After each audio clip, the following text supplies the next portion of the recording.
దేవునికి స్తోత్రములు. దేవుని బిడ్డలారా, అందరూ క్షేమంగా ఉన్నారండి.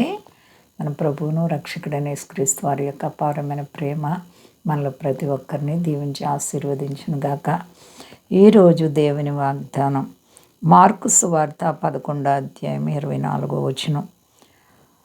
మీ ప్రార్థన చేయనప్పుడు మీరు అడుగుచున్న వాటి నెలను పొంది ఉన్నామని నమ్ముడి, అప్పుడు అవి మీకు కలుగును. దేవునికి స్తుతి, స్తోత్రం, ఘనత, మహిమ, ప్రభావాలు కలుగును గాక. ఎంత గొప్ప మాట చూడండి. మీరు ప్రార్థన చేయనప్పుడు మీరు అడుగుచున్న వాటి నెలను పొంది ఉన్నామని నమ్మండి. యేసు ప్రభు వారు చెప్తున్నారు, మీరు ప్రార్థన చేస్తున్నప్పుడు మొదట మీరు పొందుకున్నాము అని నమ్మాలి.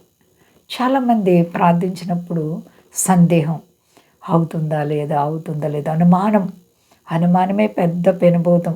అనుమానంతో ప్రార్థించకూడదు. ప్రార్థిస్తున్నప్పుడు మన ప్రార్థన శక్తివంతంగా ఉండాలి. ప్రార్థనలో దేవుడు అద్భుతాలు చేస్తారు.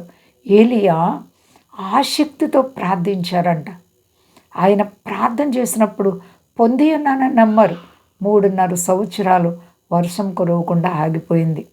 మరలా ఆయన ఆసక్తితో ప్రార్థించగా 3.5 సంవత్సరాల తర్వాత వర్షం కురిసింది. ఎంత అద్భుతం! అలాంటి గొప్ప విశ్వాసం మరి నువ్వు కలిగి ఉన్నావా? నమ్మకత్వాన్ని కలిగి ఉన్నావా? అందుకే ఆయన మాట్లాడుతున్నారు, ప్రార్థన చేయనప్పుడు మీరు అడుగుచున్న వాటి నెలను కొన్ని అవుతాయి, కొన్ని అవ్వవు అని ఎవ్వరూ తలంచకండి. నీవేది అడిగినా, అయ్యా ఈ కార్యం నువ్వు చేసినందుకు నీకు స్తోత్రం యేసు, నేను అడిగిన కంటే ఎక్కువ చేస్తున్నందుకు స్తోత్రం, ఇదిగో నేను అడిగినది పొంది ఉన్నానని నమ్ముచున్నాను ప్రభా, నీవు ఇచ్చినందుకే స్తోత్రం. ఆయనలో పొంది ఉన్నామని మొదట నమ్మాలి.